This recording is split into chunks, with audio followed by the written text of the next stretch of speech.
Dear students,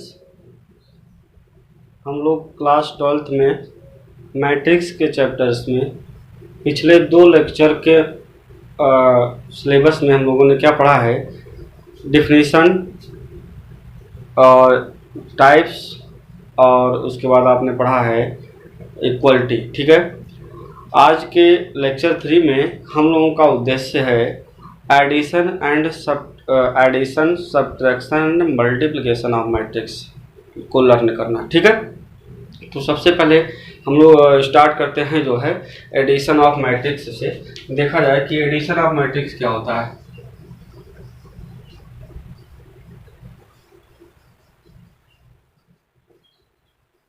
addition of matrix क्या होता है, ठीक है। अगर आपको ध्यान हो तो आपने इक्वलिटी पढ़ा है। इक्वलिटी में आपने कहा था कि same order two matrices are equal if and only if their order is same. इसका मतलब उसके अगर आर्डर समान होते हैं तब उनके संगत एलिमेंट आपस में समान होंगे। उसको आप इक्वलिटी में पढ़ चुके हैं। आज के इस टॉपिक एडिशन में भी आपको सेम वही प्रॉपर्टी फॉलो करानी है। आपको कहना क्या है कि 2 मैट्रिक्स तभी जोड़े जा सकते हैं जब उनके आर्डर आपस में समान हों। अगर आर्डर समान है तब उनके संगत एलिमेंट को हम जोड़ और घटा सकते हैं। कहने का मतलब ये हुआ कि अगर उनके आर्डर समान हो तभी उनको जोड़ा अथवा घटाया जा सकता है। ठीक है। कैसे समझते हैं इसमें, इसको देख लेते हैं। 2 मैट्रिक्सेस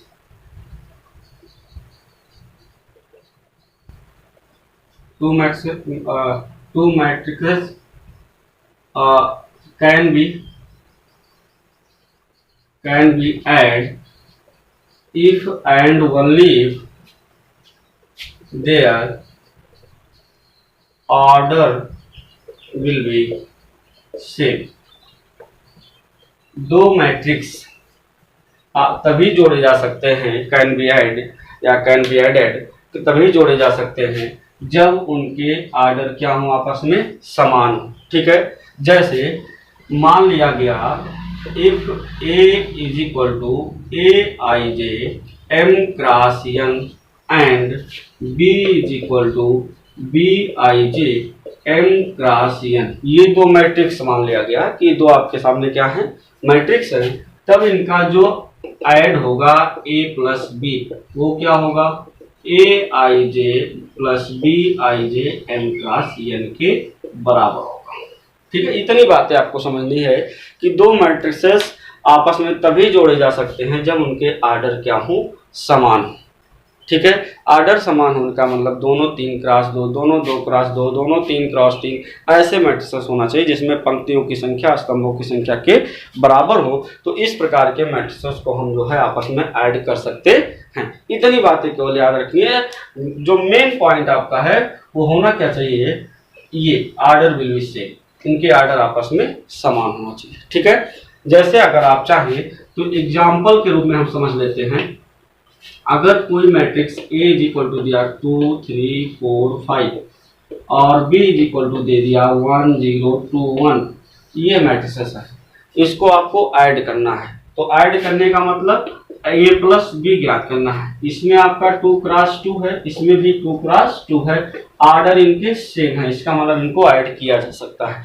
और ऐड करने के साथ साथ उनके संगत एलिमेंट आपस में जुड़ेंगे, अर्थात A11 से जुड़ेगा।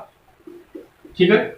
A12 से जुड़ेगा यानी ऐड होगा, और A21 से ऐड होगा, और उसके बाद A22 से ऐड होगा। इस प्रकार से हम मैट्रिक्स का सम ऑफ ज्ञात कर सकते हैं।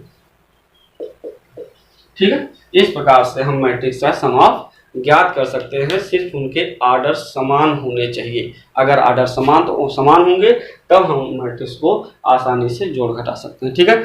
अब चलते हैं आगे मैट्रिक्स के कुछ एडिशन की प्रॉपर्टी, जिसके अंतर्गत हम लोग क्रमविन्मीय नियम, साहचर्य नियम, तत्समक नियम, प्रतिलोम का नियम, ठीक है, इस प्रकार के कुछ नियमों को, बेसिक नियमों को हम लोग जानने का प्रयास करते हैं। जिसमें आपका फर्स्ट टॉपिक है कम्यूटेटिव प्रॉपर्टी। ये क्या है? जिसको आप कहते हो क्रम विनिमय, क्रम विनिमय नियम। ये क्या होता है?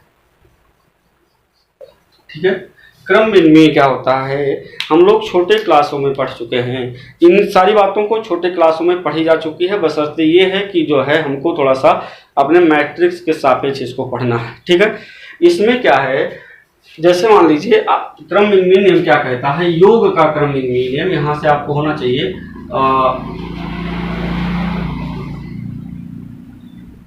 प्रॉपर्टीज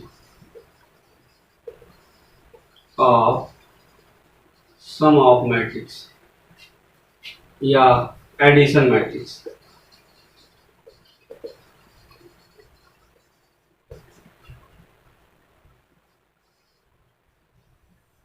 ठीक है, योग का क्रम विनिमय नियम, योग का सहचर नियम, योग का तत्समक नियम, योग का प्रतिलोम नियम, इन सारी बातों को आपको जानना जरूरी है।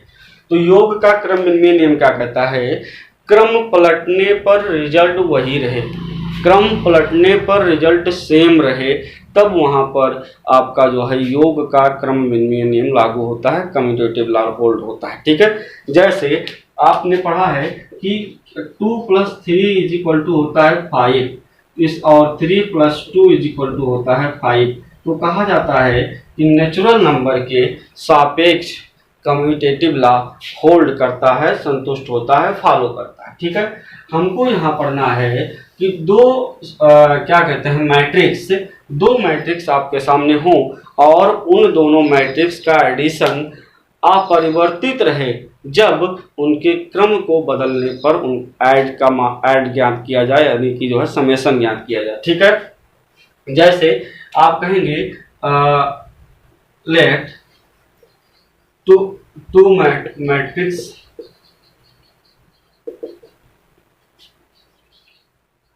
Are A ij m × n and B ij m × n।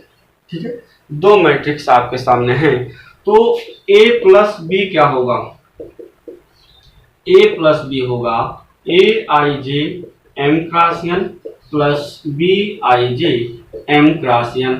एक बार दोबारा हम लोग इसको रिपीट कर लें, जो ij है वो एलिमेंट्स की पोजीशन बताता है, स्थिति बताता है कि किस पंक्ति के किस स्तंभ में है, जबकि m × n उस आव्यूह का ऑर्डर बताता है कि वो कितने क्रॉस कितने का मैट्रिक्स है। दैट मीन्स उस आव्यूह में कितनी पंक्ति हैं और कितने स्तंभ हैं। ठीक है, अब A + B को हम लिख सकते हैं, ऑर्डर सेम है तो इनको जोड़ा जा सकता है, A ij + B ij m × n। ठीक है, अगर इनको इस प्रकार से जोड़ा जाता है तो संगत, अब एलिमेंट पे आगे हम लोग ना कि मैट्रिक्स पे, मैट्रिक्स छूट गया हमारा, यहाँ पे ऑर्डर है। अगर इनके एलिमेंट हैं तो 3 + 2 को आप 2 + 3 भी लिख सकते हैं। इसका मतलब इसको लिखा जा सकता है B ij + A ij m × n। इसका मतलब इसी को लिख सकते हो आप B ij m × n plus A ij m × n। That means ये B मैट्रिक्स है और ये A मैट्रिक्स है। Since A + B = B + A, so या therefore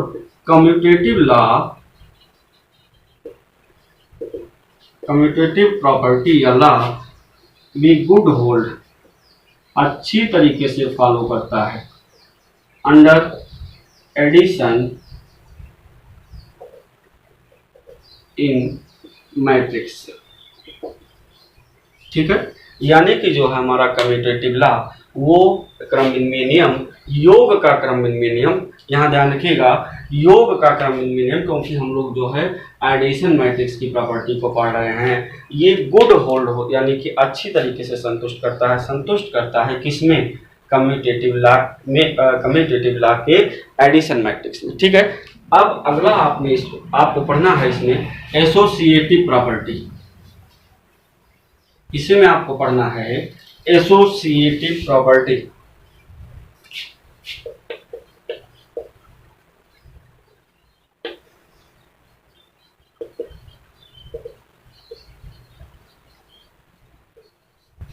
ये क्या होता है, इसको नाम दिया जाता है साहचर्य नियम। साहचर्य नियम क्या होता है, पहले हम लोग इसको जान लेते हैं।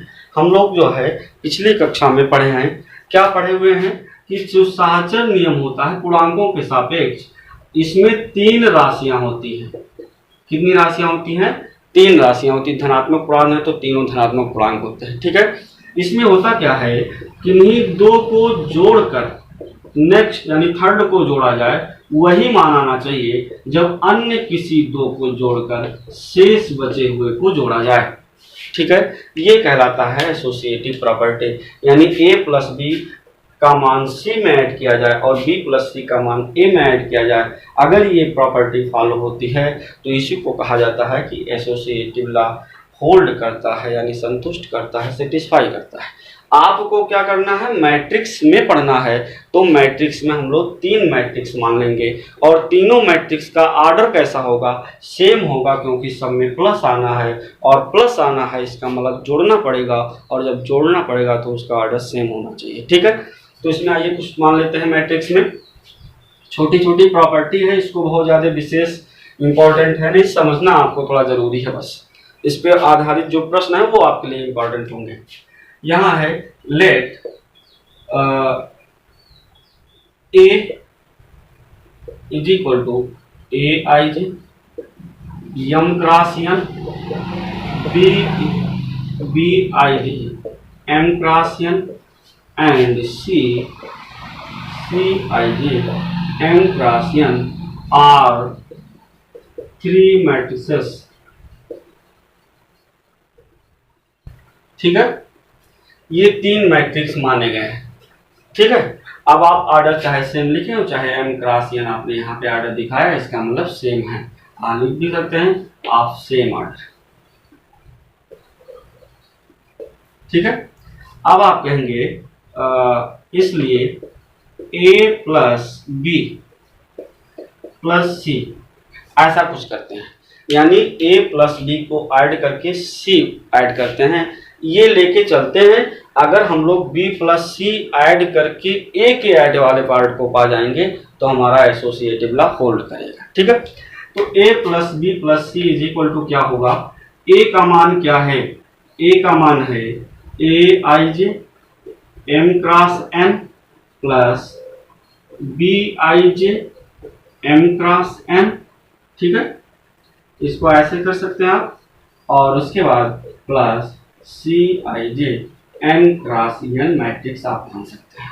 ये ऐड करना है, आप सोचे इन दोनों को ऐड करना है।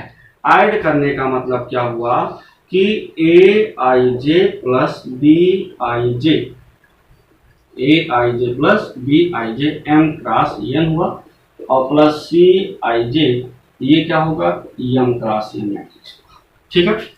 इसी को अगर आप फिर से इनको और इनको जब ऐड करना होगा तो आप ए I J plus B I जे, ये आपका है, और सी आई जे इनसे आके ऐड होगा, और एम क्रॉस एन, ठीक है। जिस प्रकार से हम लोग कम्यूटेटिव लॉ में पढ़े हैं कि एलिमेंट में आ जाने पर, किसी संख्या पर हम लोग आ जाने पर पूर्णांकों के बारे में अध्ययन कर चुके हैं, इसका मतलब हम इसी को लिख सकते हैं A I J plus B I J plus C I J, और ऑर्डर क्या होगा, एम क्रॉस एन। इसका मतलब A I J M cross N plus B I J और C I J M cross N, कुछ इस प्रकार का बनेगा। इसका मतलब ये हो जाएगा A I J M cross N plus B I J M cross N plus C I J M cross N, और ये आपका है ए और ये आपका है बी प्लस सी, ये आपका हो गया ए प्लस बी प्लस सी। तरीका सिंपल है, समझने को समझ सकते हैं आसानी से आप, लेकिन ये बताने का इतने मतलब है, सभी पार्ट में आपको मैट्रिक्स में भी यही पार्ट, इन सब प्रॉपर्टी को फॉलो कराएंगे। आप जो है अलग अलग गणित के पार्ट में अलग अलग तरीकों से आपने पढ़ा होगा, तो उसी जो है तरीके से आपको मैट्रिक्स में सारी प्रॉपर्टी को समझ लेना है। ठीक है, इस पर आधारित क्वेश्चन हमने आपसे पहले कहा, वो इम्पोर्टेंट आपके लिए। इसका मतलब क्या हुआ, इसका मतलब ये हुआ कि जो एसोसिएटिव लॉ है, जो एसोसिएटिव लॉ है वो बी होल्ड संतुष्ट करता है। ठीक है, इन मैट्रिक्स कहाँ पे, आव्यूह में। ठीक है, अंडर एडिशन, यानी कि जो है योग का सहचर नियम इसमें मैट्रिक्स में अच्छे तरीके से संतुष्ट करता है। इसके अगली जो थर्ड प्रॉपर्टी है वो आपको आइडेंटिटी प्रॉपर्टी पढ़नी है। आइडेंटिटी प्रॉपर्टी क्या होता है वो देख लेते हैं।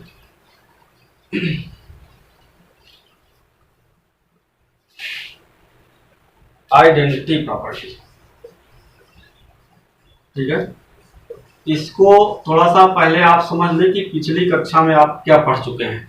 आइडेंटिटी प्रॉपर्टी क्या होती है, इसको कहा जाता है तत्समक नियम या तत्समक गुण, जो आप कहें। ये क्या है, आप देखें योग का तत्समक है, आप एडिशन में पढ़ रहे हैं, तो योग का तत्समक क्या होता है कि जैसे कहा जाता है ए में क्या जोड़ा जाए कि ए ही प्राप्त हो। आइडेंटिटी में क्या है कि ए में क्या ऐड किया जाए कि ए ही प्राप्त हो, तब आप कहते हैं जीरो। क्या कहते हैं, जीरो। तब आप कहते हो कि zero is the additive identity element, zero योग का तत्समक अवयव है।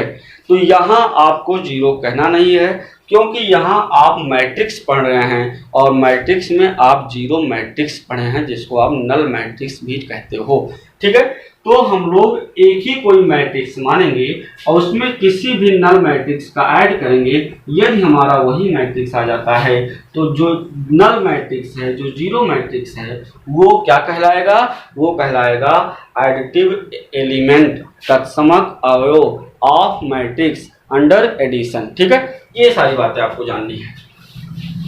तो इसमें क्या करेंगे हम लोग, इसमें कहेंगे लेट अ मैट्रिक्स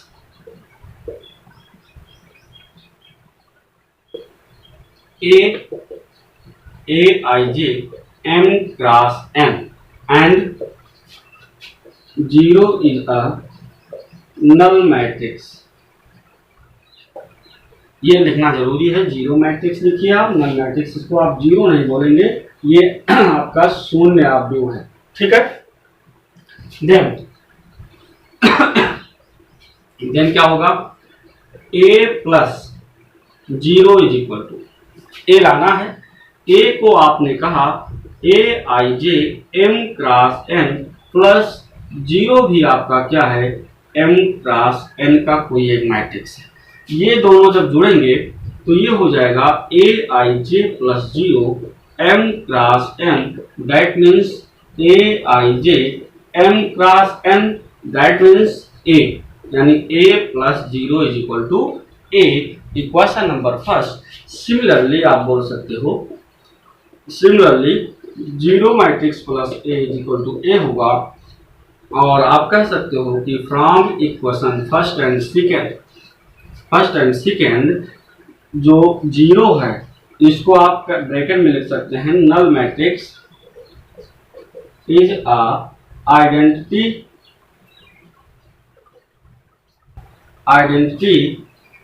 मैट्रिक्स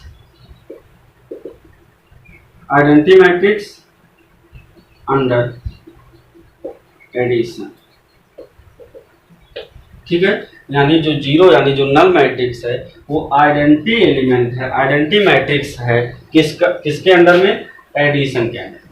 इसी प्रकार आप मल्टीप्लिकेशन में 1 को पढ़ते हैं कि किसी संख्या में किससे गुणा किया जाए कि उसका मान एक वही रहे, तब आप कहते हो 1। फिर आप वहाँ कहते हो कि 1 is a multiplicative identity element, यानी 1 क्या है, गुणा का तत्समक अवयव है, और 0 क्या है, योग का तत्समक अवयव है। और यहाँ 0 ना बोल के हमको क्या बोलना है, नल मैट्रिक्स बोला है। ठीक है, और तत्समक नियम के बाद आपका आता है इनवर्स प्रॉपर्टी।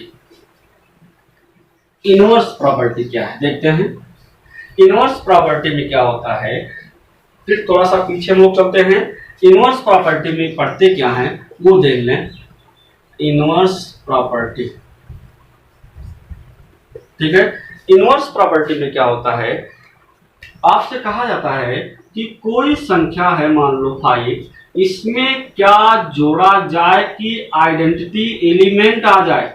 ध्यान दीजिएगा, उसी प्रक्रिया का, एडिशन है तो एडिशन का, मल्टीप्लिकेशन है तो मल्टीप्लिकेशन का, किसी संख्या में पूर्णांक में क्या ऐड किया जाए कि एडिटिव आइडेंटिटी आ जाए। और ऐड कर किया जा रहा है तो ऐड किया जा रहा है तो एडिटिव आइडेंटिटी क्या है 0, यानी क्या लाना है 0। इसका मतलब 5 में क्या ऐड किया जाए कि 0 हो जाए, तो आप कहते हो -5। क्या कहते हो -5, यानी ये आइडेंटिटी का व्युत्क्रम कह सकते हो। इसका नाम ही है इनवर्स प्रॉपर्टी, व्युत्क्रम नियम, व्युत्क्रम का नियम, इसका नाम है उल्टा। तो कहने का मतलब क्या हुआ, अगर आप एडिशन में हैं तो एडिटिव आइडेंटिटी रिजल्ट में आना चाहिए इनवर्स की, और अगर आप मल्टीप्लिकेटिव आइडेंटिटी मल्टीप्लिकेशन में हैं तो आपका जो इनवर्स का रिजल्ट आएगा वो मल्टीप्लिकेटिव आइडेंटिटी आएगा। ठीक है, तो यहाँ पे करना क्या है, आपको मैट्रिक्स के रूप में मानना है। तो आप कहेंगे माना या यदि if a matrix Aij m cross n, ये कोई ये मैट्रिक्स है, देन इफ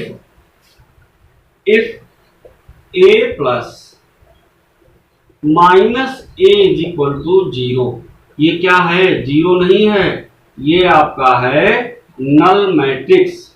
ठीक है, देन या इसी को आगे बढ़ाएं तो Aij plus minus Aij is equal to 0, इसका मतलब हो जाएगा Aij और यहां से आप कहोगे तो minus Aij is equal to 0, यानी 0 इज इक्वल टू क्या हो जाएगा 0। इसलिए minus Aij m cross n is a inverse element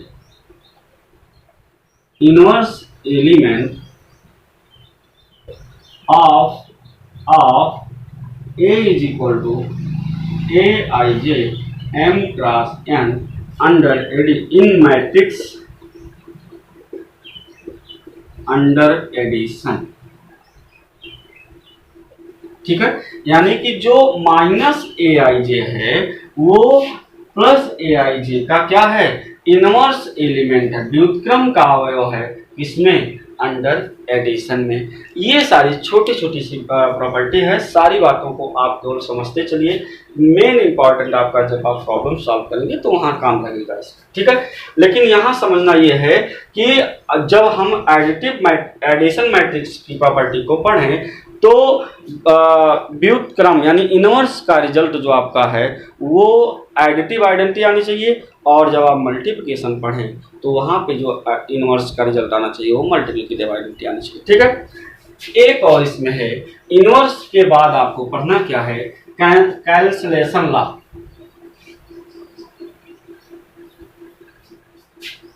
ठीक है, कैंसलेशन लॉ आपको पढ़ना है। इसमें क्या देखते हैं,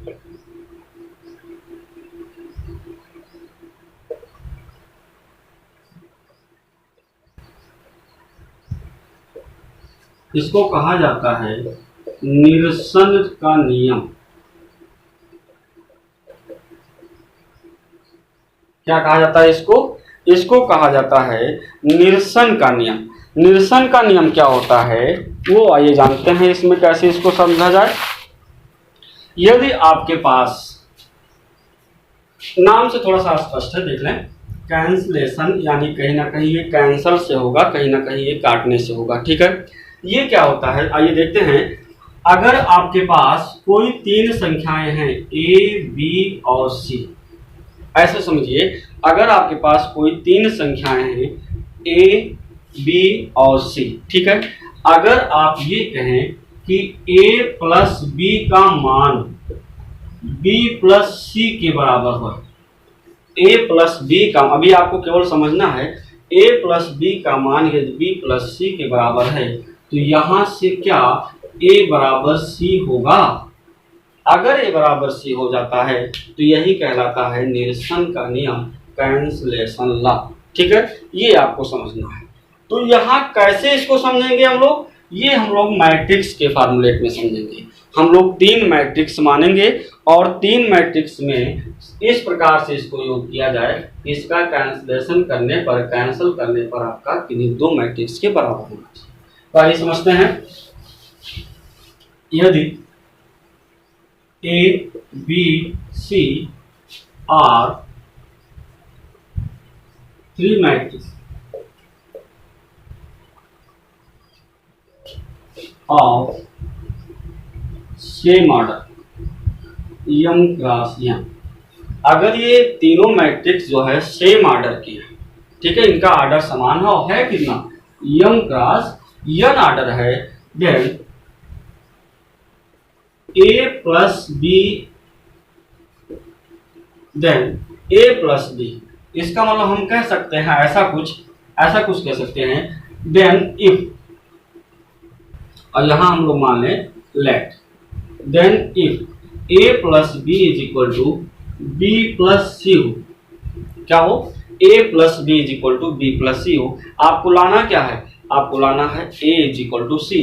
तो इसमें एक काम करें, आप जरा देखें, it is imply that a plus B is equal to B plus C है। अगर इस दोनों पक्ष में हम क्या करें, माइनस बी को ऐड कर दें, किसको ऐड करें, माइनस बी को।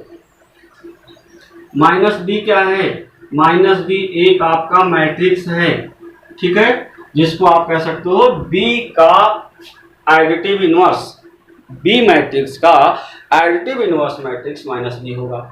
और यहां भी आप माइनस बी से इसमें ऐड कर दें, मल्टीप्लिकेशन नहीं, क्या करना है, ऐड कर देना है।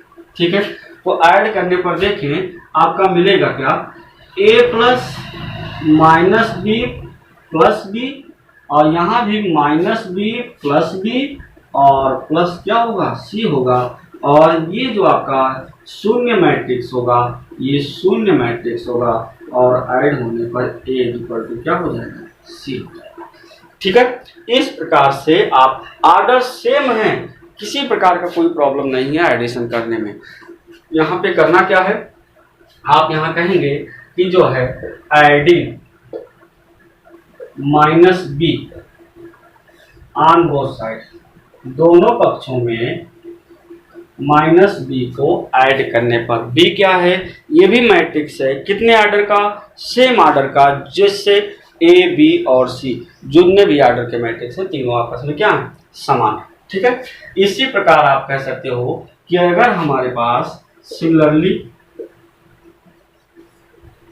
क्या होगा, सिमिलरली आप कह सकते हो कि अगर हमारे पास b plus C is equal to क्या हो, b plus C is equal to क्या हो, c प्लस a हो, तो इसका मतलब b इज इक्वल टू एक लाया जा सकता है, क्या लाया जा सकता है, b इज इक्वल टू। इस प्रकार से आप जो है कैंसिलेशन लॉ को आगे बढ़ा भी सकते हैं, लेकिन ध्यान ये रहे कि इनकी प्रक्रिया सेम रहे।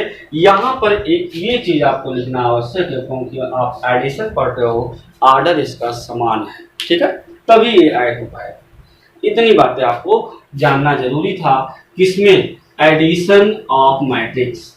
ठीक है, तो अब आपने सीखा क्या, आपने सीखा एडिशन ऑफ मैट्रिक्स और इसकी प्रॉपर्टी के बारे में। एडिशन ऑफ मैट्रिक्स कब होगा, जब इनके ऑर्डर सेम होंगे, और इनके ऑर्डर सेम होंगे तब आप जो है इनको जोड़ सकते हैं, और उसके बाद तब इनकी प्रॉपर्टी को आप फॉलो करा सकते हैं, जिसमें हम लोगों ने पढ़ा क्या, कम्यूटेटिव प्रॉपर्टी, दैट मीन्स क्रम विनिमय नियम, जो कि होल्ड करता है, सेटिस्फाई करता है एडिशन मैट्रिक्स में, और उसके बाद एसोसिएटिव लॉ हमने पढ़ा, वो भी जो है सेटिस्फाई करता है। आइडेंटिटी मैट्रिक्स क्या है, null matrix is additive identity matrix. ठीक है, एंड माइनस ए कह लें, माइनस बी कह लें, is a inverse element in matrix under addition property. ठीक है, उसके बाद आपने कैंसलेशन लॉ पढ़ा, इसको आपने अभी समझा। अब इसके बाद आपको पढ़ना क्या है, स्केलर मल्टीप्लिकेशन। अगला टॉपिक आपका है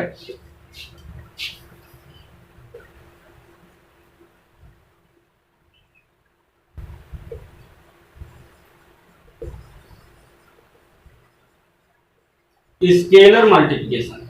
स्केलर मल्टीप्लिकेशन क्या होता है, इसमें कुछ प्रॉपर्टी आपको फॉलो करनी है, वो प्रॉपर्टी समझें। किस स्केलर का मतलब होता है अदिश। अदिश का मतलब यहाँ हम लोग ले लेते हैं कांस्टेंट सा।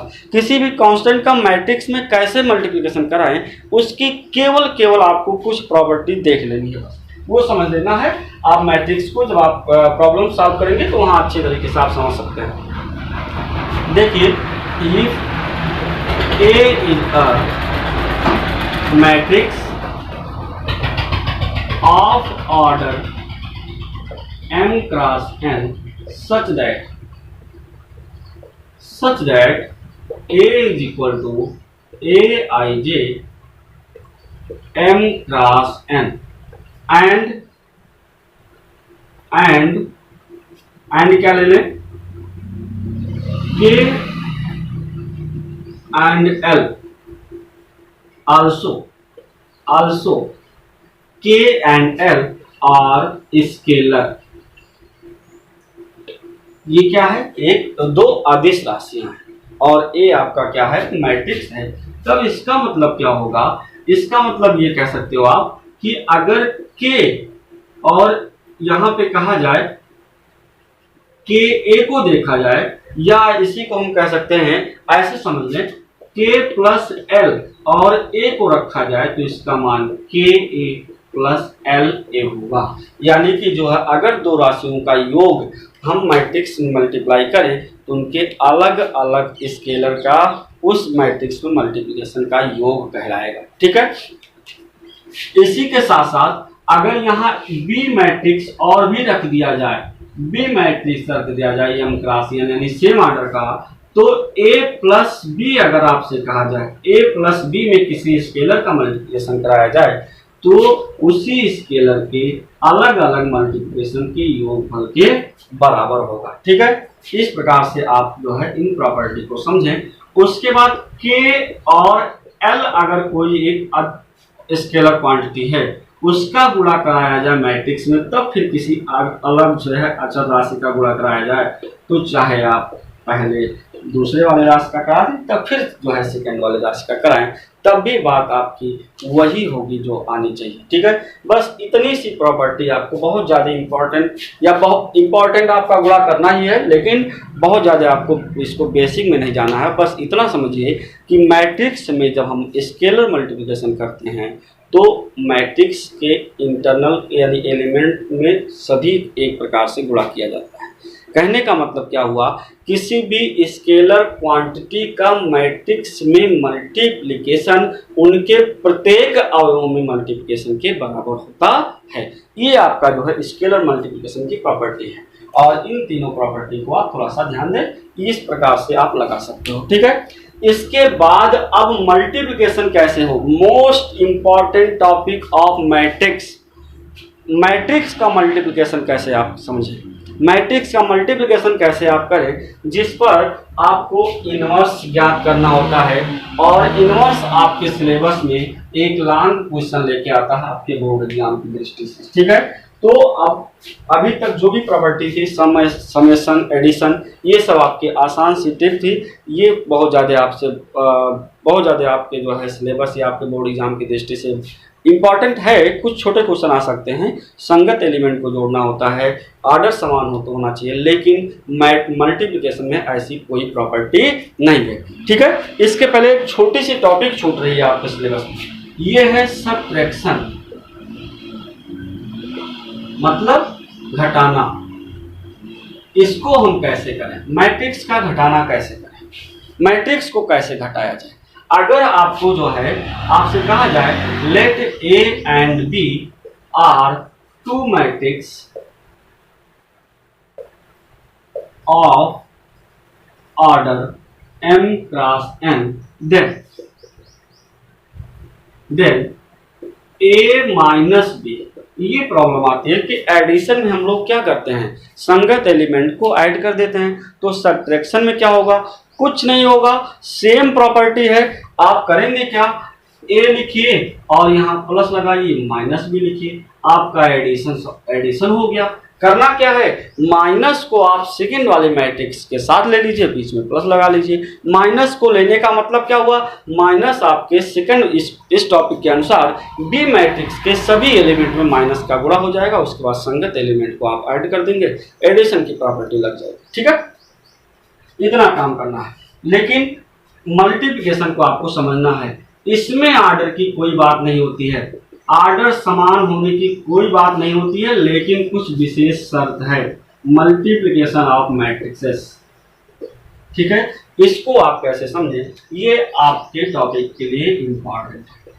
इस पर आपके आगे की सारी प्रक्रियाएं डिपेंड हैं, इनवर्स निकालना और स्थानांतर, तमाम सारी जो प्रक्रियाएं हैं। फिलहाल हम लोग अभी इसको समझें मल्टीप्लिकेशन कैसे होगा। मल्टीप्लिकेशन में होता क्या है, आर्डर की बात नहीं होती, एक चीज केवल आपको, एक थोड़ी सी बात आपको ध्यान रखनी होती है, दो मैट्रिक्स का आपस में तभी गुणा हो सकता है यदि पहले मैट्रिक्स के स्तंभों की संख्या दूसरे मैट्रिक्स के पंक्तियों की संख्या के बराबर हो। समझ में आई बातें, क्या कहा गया कि यदि पहले आव्यूह के स्तंभों की संख्या दूसरे आव्यूह के पंक्तियों की संख्या के बराबर होगा, तभी उन दोनों का मल्टीप्लिकेशन संभव है, अन्यथा संभव नहीं है। कैसे इसको समझेंगे वो देख लेते हैं। Two matrixes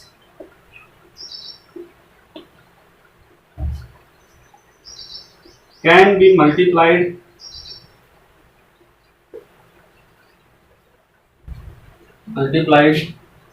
if and only if, यदि और केवल यदि। कब गुणा संभव है, यदि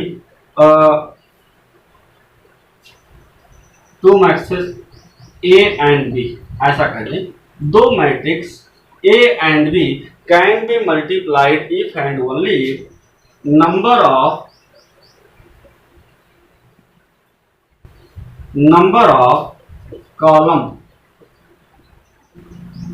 number of columns of A is equal to number of rows of B। ठीक है, then we find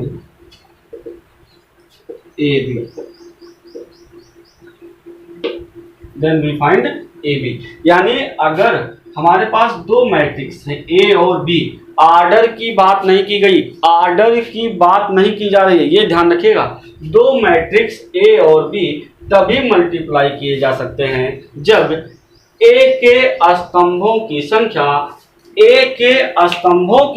यानी एक के स्तंभों की संख्या दूसरे के पंक्ति के बराबर हो, एक के स्तंभों की संख्या दूसरे के पंक्ति के बराबर हो, तब हम उनका जो है मल्टीप्लाई किया जा सकता है।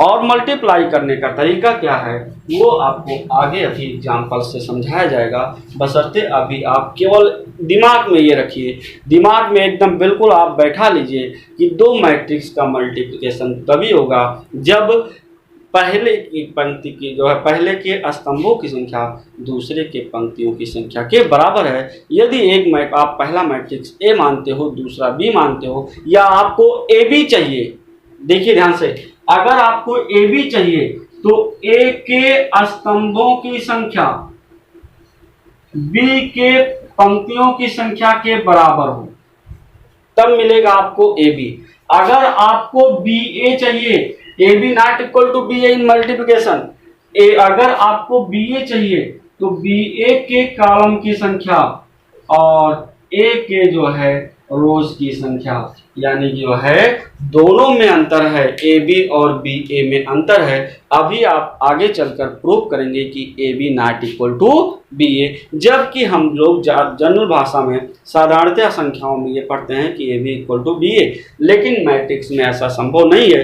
क्योंकि शर्त क्या है कि अगर आपको ए बी चाहिए तो ए के स्तंभों की संख्या बी के पंक्तियों की संख्या के बराबर हो। अगर आपको बी ए चाहिए तो यही बात यहाँ लागू होगी कि बी के स्तंभों की संख्या ए की पंक्तियों की संख्या के बराबर हो, तभी हम तो जो है दो मैट्रिक्स का आपस में गुणा किया जा सकते। ठीक है, इतनी बातें आपको जानना जरूरी है। ये भी जान लीजिएगा कि A B not equal to B A B not equal to B A. क्यों? क्योंकि यहाँ जब आप ए बी निकालते हैं तो ए में कॉलम की जरूरत पड़ती है और बी में रोज की जरूरत पड़ती है, और जब आप बी ए निकालते हैं तो बी में कॉलम की जरूरत पड़ती है और ए में रोज की जरूरत पड़ती है। इन दोनों में अंतर है। इसका मतलब अभी आप एग्जाम्पल के मेथड से समझें तो A B not equal to B A आपके सामने रहेगा। बशर्ते मल्टीप्लिकेशन को आप समझते समय ये ध्यान रखिए कि दो मैट्रिक्स का गुणा तभी किया जा सकता है जब उनमें से एक के स्तंभों की संख्या दूसरे के पंक्तियों की संख्या के बराबर हो। ठीक है, चलिए एक एग्जाम्पल्स लेते हैं हम लोग, मल्टीप्लिकेशन का एग्जाम्पल्स। मान लेते हैं आपके सामने matrix A is equal to दिया गया है, ए इज इक्वल टू दिया गया है 1 2 3 4 5 6 और मैट्रिक्स बी दिया गया है, मैट्रिक्स बी दिया गया है कितना, -3 -2 -3 -2 0 1 0 1 और -4 -5 -4 -5। आप मल्टीप्लिकेशन को अच्छे से समझें। मल्टीप्लिकेशन अगर आपको समझ में आ गया मैट्रिक्स का तो आगे की प्रक्रियाएं बहुत ही आसान होगी। आप गुणा करना पहले सीखिए। तो आइए एक एग्जाम्पल के मेथड से, आसान सा एग्जाम्पल है, एग्जाम्पल का सहारा लेके हम लोग मैट्रिक्स का गुणा सीखें। मेन बताने का मकसद यही था इस लेक्चर का कि आपको मल्टीप्लिकेशन कैसे करेंगे, आप कैसे आपको सिखाया जाए अवयवों का गुणा।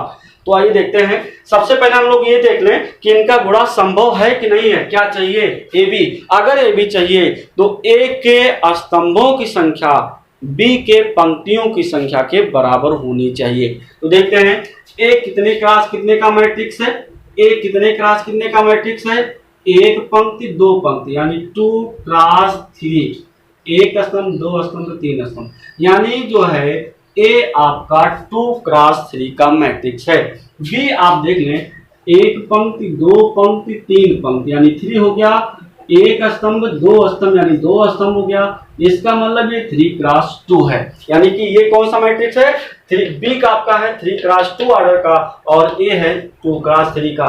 इसमें ये जो आपका है ये रो है और ये आपका जो है कॉलम है, यहाँ पे 3 रो है, यहाँ पे 2 कॉलम है। इसका मतलब अब हम चेक करते हैं, आपको चाहिए ए बी के कॉलम की संख्या, ए बी के स्तंभों की संख्या बी के पंक्तियों की संख्या के बराबर है, ए के स्तंभों की संख्या बी के पंक्तियों की संख्या के बराबर है। इसका मतलब इन दोनों का गुणा किया जा सकता है। और रिजल्ट कितने आएंगे, रिजल्ट कितने ऑर्डर का आएगा ये भी देख ले आप। रिजल्ट जो बचेगा उसी ऑर्डर का रिजल्ट होगा, यानी जो रिजल्ट आपको मिलेगा वो 2 क्रॉस 2 का रिजल्ट मिलेगा।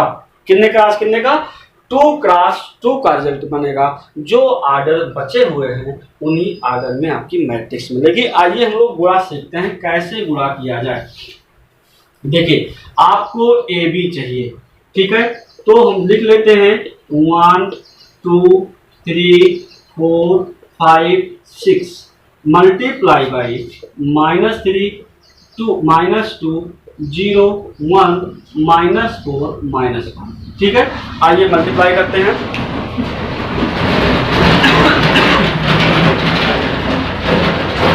देखें 1 का मल्टीप्लाई -3 में यानी हो जाएगा 1 इंटू -3, ठीक है।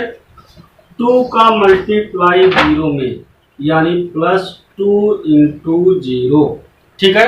और उसके बाद जो है इसमें 3 + 3 का मल्टीप्लाई -4 में यानी इनका मल्टीप्लाई इसमें होगा। रो बाई कॉलम चलना है। मैट्रिक्स के गुणा में रो बाई कॉलम चलना, पहले का रो दूसरे का कॉलम, तभी तो पहले के जो है स्तंभों की संख्या दूसरे के पंक्तियों के बराबर दिखानी है, पहले स्तंभों की संख्या दूसरे के पंक्तियों की संख्या के बराबर दिखानी है। इसका मतलब इस प्रकार से 1 का गुणा -3 में 1 गुणे -3, 2 का गुणा 0 में 2 गुणे 0, 3 का गुणा -4 में 3 गुणे -4। ठीक है, अब आगे चलते हैं इस एलिमेंट की पोजीशन में। ठीक है, इसमें देख लें कैसे आप गुणा कराएंगे। 1 का गुणा -2 में 1 का गुणा -2 में प्लस 2 का गुणा 1 में 2 का गुणा 1 में, फिर उसके बाद 3 का गुणा -5 में 3 का गुणा -5 में। ये क्लियर हुआ। अब आप इतना पहले समझें, पहली पंक्ति आपकी क्लियर हुई। आपने पहली पंक्ति से पहले स्तंभ में गुणा करा करके पहली पंक्ति का पहला अवयव पाया। आपने पहली पंक्ति के दूसरे स्तंभ में गुणा कराने के बाद आपने पहली पंक्ति का दूसरा अवयव पाया है। यानी कि अगर हम इसको एक एलिमेंट माने तो A1 का गुणा आप 1 में कराए हैं तो A11 मिलेगा, A1 का गुणा आपने जो है इसमें कराया है तो A12 का एलिमेंट मिलेगा। ठीक है, दूसरी पंक्ति में जैसे देखो, पहली पंक्ति यानी 1, पहले स्तंभ में A11 का एलिमेंट, दूसरे पहली पंक्ति का दूसरा स्तंभ यानी A12 का एलिमेंट मिलेगा। इस प्रकार से आप समझ सकते हैं। सेम प्रॉपर्टी इसको फॉलो कराना है। एरो लगाने से और कंफ्यूजन आप बढ़ जाएगा, तो आप केवल अभी ऐसे समझें। हाँ, अगर आप रफली समझना चाहते हैं तो 4 5 6 और यहाँ आपका -3 0 -4 -2 1 -5 है। सेम इसी तरीके से आप नेक्स्ट मल्टीप्लाई कराएं। 4 का मल्टीप्लिकेशन होगा -3 में, 4 का मल्टीप्लिकेशन होगा -3 में, इसका मतलब 4 मल्टीप्लाई बाई -3। 5 का मल्टीप्लिकेशन होगा 0 में, यानी प्लस होगा 5 इंटू 0, और 6 का मल्टीप्लिकेशन होगा -4 में, यानी +6 गुणे -4। ठीक है, आगे चलते हैं। 4 का मल्टीप्लिकेशन होगा -2 में, यानी 4 इंटू -2, प्लस 5 का मल्टीप्लिकेशन होगा 1 में, इसका मतलब ये हो जाएगा 5 इंटू 1, और प्लस 6 का मल्टीप्लिकेशन होगा -5 में, इसका मतलब 6 इंटू -5। इस प्रकार से आपका मैट्रिक्स बनेगा, और मैट्रिक्स बनेगा आएगा कितना, -3 + 0 -12, -12 + 0 -24, -2 + 2 -15, और -8 + 5 -30, यानी रिजल्ट कितना आएगा, -12 -3 -15, और ये यहाँ से कैंसिल हो जाएगा, -15 मिलेगा, -12 और -24, -12 और -24 -36 होगा, और उसके बाद यहाँ हो जाएगा कितना, -30 -8 -38, और 5 आएगा -33। इस प्रकार से आपको मैट्रिक्स का मल्टीप्लिकेशन मिलेगा। ध्यान ये रखना है कि आपका जो मल्टीप्लिकेशन होता है वो रो बाई कॉलम होगा, रो बाई कॉलम होगा, यानी जो है पंक्ति से स्तंभ में होगा। ठीक है, इस प्रकार से आप जो है मैट्रिक्स का गुणा समझेंगे। एक और एग्जाम्पल आपके सामने रखा जाए जिससे आप मल्टीप्लिकेशन को और बेहतर तरीके से समझ सकें। ठीक है, जितने भी आपको टॉपिक्स बताए जा रहे हैं आप नोट्स करते हुए चलेंगे, समझते हुए चलेंगे। ऐसा ना हो कि हाँ जो है टाइप करके मिटा दिया जाता है, ऐसी कोई नहीं, आप कम से उसको नोट करते रहें साथ साथ में। ठीक है, अब जैसे मान लेते हैं एक मैट्रिक्स दिया गया ए दिया गया कितना, ए दिया गया है 0 3 4 0 3 4, और उसके बाद है 2 1 -2 2 1 -2, और -1 0 -1 -1 0 -1, और एक मैट्रिक्स बी दिया गया है। बी जो आपका है वो है कितना, 0 0 2 0 2 0 0 ऐसा होना चाहिए, 2 0 0 और 0 2 0, ये मैट्रिक्स दिया गया है। ठीक है, अब इन दोनों से आपको क्या फाइंड आउट करना है, ए बी फाइंड आउट करना है, ए बी। और साथ ही साथ में आपसे ये कहा जा रहा है कि दिखाइए क्या A B not equal to B A है, A B not equal to B A है, क्या ऐसा प्रूफ होगा? तो आइए चेक करते हैं। ए बी आपको ज्ञात करना है। आपने अभी कहा कि दो मैट्रिक्स का मल्टीप्लाई तभी संभव है, दो मैट्रिक्स का मल्टीप्लिकेशन तभी संभव है जब पहले के स्तंभों की संख्या दूसरे के पंक्तियों की संख्या के बराबर हो। तो आइए चेक करते हैं। ये आपका 3x3 का मैट्रिक्स है, आपका 1 2 3 पंक्ति हैं, 1 2 3 स्तंभ यानी 3x3। ये भी आपका 3x3 का ही होगा, चेक कर लीजिए 3x3 का होगा। पहले के स्तंभों की संख्या दूसरे के पंक्तियों की संख्या के बराबर है, इसका मतलब हम कह सकते हैं कि इसका मल्टीप्लिकेशन पॉसिबल है। कितने आर्डर का मिलेगा? वो जो है 3x3 आर्डर का मैट्रिक्स को ना मिल जाएगा। ठीक है, तो आइए ए बी निकाला जाए, ए बी। ठीक है, ए बी ज्ञात करे जाए, तो इसको समझने का प्रयास कीजिएगा। 0 3 4 2 1 -2 -1 0 -1 0 0 2 2 0 0 0 2 0। टर्म्स बहुत बड़े नहीं आएंगे क्योंकि जीरो की पॉसिबिलिटी ज़्यादा है। बस आप केवल समझे 3x3 का हो, जितने भी जो भी आर्डर हो, बशर्ते कंडीशन फॉलो होना चाहिए। 0 का मल्टीप्लाई 0 से 0 × 0 प्लस 3 का मल्टीप्लाई 2 से 3 × 2 प्लस 4 का मल्टीप्लाई 0 से 4 × 0। जानते हैं क्या किया गया? इस प्रकार से आप जो है मल्टीप्लिकेशन करें। ठीक, अब इन्हीं से दूसरे वाले रो में चलते हैं इन्हीं से दूसरे वाले रो में चलते हैं, ऐसे चलते हैं। तो 0 का मल्टीप्लाई 0 से 0 × 0 प्लस 3 का मल्टीप्लाई 0 से 3 × 0 प्लस 4 का मल्टीप्लाई 2 से 4 × 2। अब इसी प्रकार अगले में चलते हैं। 0 का मल्टीप्लाई 2 से 0 × 2 प्लस 3 का मल्टीप्लाई 0 से 3 × 0 प्लस 4 का मल्टीप्लाई 0 से 4 × 0। अब दूसरी पंक्ति, पहले व्यू के दूसरे पंक्ति को फिर से दूसरे वाले में बारी बारी से तीनों स्तंभों में काम कराया जाए। 2 का मल्टीप्लाई 0 से प्लस 1 का मल्टीप्लाई 2 से प्लस -2 का मल्टीप्लाई 0 से। ठीक है, 2 का मल्टीप्लाई 0 से 2 × 0 प्लस 1 का मल्टीप्लाई 0 से 1 × 0 प्लस -2 का मल्टीप्लाई किससे?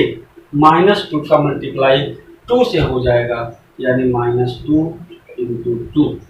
नेक्स्ट 2 का मल्टीप्लाई 2 से प्लस 1 का मल्टीप्लाई 0 से प्लस -2 का मल्टीप्लाई 0 से, -2 का मल्टीप्लाई 0 से।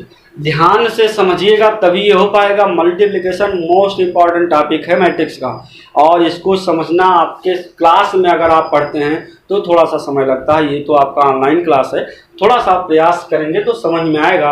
एक क्वेश्चन नहीं, 2 क्वेश्चन नहीं, 3 क्वेश्चन में तो समझ में आएगा, लेकिन अगर आप प्रयास करेंगे तो।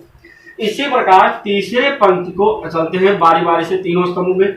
-1 का गुणा 0 से,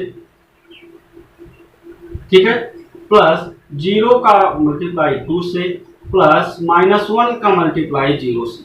इसी प्रकार अब दूसरे पंक्ति में, दूसरे स्तंभ में चलना है। -1 का मल्टीप्लाई 0 से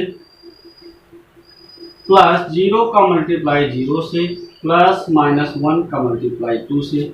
थर्ड वाले स्तंभ में चले, -1 का मल्टीप्लाई 2 से प्लस 0 का मल्टीप्लाई 0 से प्लस -1 का मल्टीप्लाई 0 से। ठीक है, अब आपका जो फाइनल रिजल्ट आएगा वो देख लें। ये 0 3 2 जा 6, ये 0 यहाँ कितना 8, ये जीरो सब के सब जीरो, यानी ये हो जाएगा जीरो। ये जीरो यानी 2, ये भी जीरो यानी -4, ये 4 बचेगा, ये जीरो यानी बचेगा 4, ये भी जीरो यानी ये हो गया जीरो, ये जीरो यानी बचेगा -2 और -2, ये बाकी दो -2। ठीक है, इस प्रकार से आपका A डॉट बी आया। क्या आया? A डॉट बी आया। ठीक है, आपको अब भी क्या ज्ञात करना है? B डॉट A ज्ञात करना है। वो आपका काम है। आप इस क्वेश्चन का B डॉट A ज्ञात करके हमें कमेंट बॉक्स में बताएंगे कि A डॉट B क्या नॉट इक्वल है B डॉट A के। ऐसा आप चेक करके बताएंगे कि क्या इक्वल है या नॉट इक्वल है। जो भी आपका आंसर आएगा वो आप जरूर कमेंट बॉक्स में आप बताएंगे कि इक्वल आता है कि नॉट इक्वल आता है। ठीक है, इस प्रकार से अब अभी तक आपको 2 क्वेश्चन मल्टीप्लिकेशन के बारे में बताया गया। मल्टीप्लिकेशन की आप जो है और भी क्वेश्चंस अपने आप जो है बुक्स की सहायता से लगाने का प्रयास करेंगे और संभवतः आपसे लगेगा भी, पूर्ण विश्वास, संभवतः नहीं पूर्ण विश्वास है कि आपसे मल्टीप्लिकेशन ऑफ मैट्रिक्स सॉल्व भी होगा। बशर्ते ये ध्यान रखना कि इसकी शर्त क्या है। इसकी शर्त यही है कि एक के पहले के स्तंभों की संख्या दूसरे के पंक्तियों की संख्या के बराबर है। ठीक है, आज के लिए इतना ही, क्योंकि वीडियो लंबा होता जा रहा है, जो कि थोड़ी सी जो है कठिनाई हो सकती है उसको देखने में। अतः आज आपको एडिशन, सब्ट्रैक्शन और मल्टीप्लिकेशन के बारे में बताया गया। नेक्स्ट लेक्चर में आपका होगा मल्टीप्लिकेशन की प्रॉपर्टी, जिसमें हम लोग commutative law, associative law, identity law, inverse law, ठीक है, इस सब के बारे में अध्ययन करेंगे। उसके बाद की टॉपिक नेक्स्ट लेक्चर में होगा। आज के लिए इतना ही।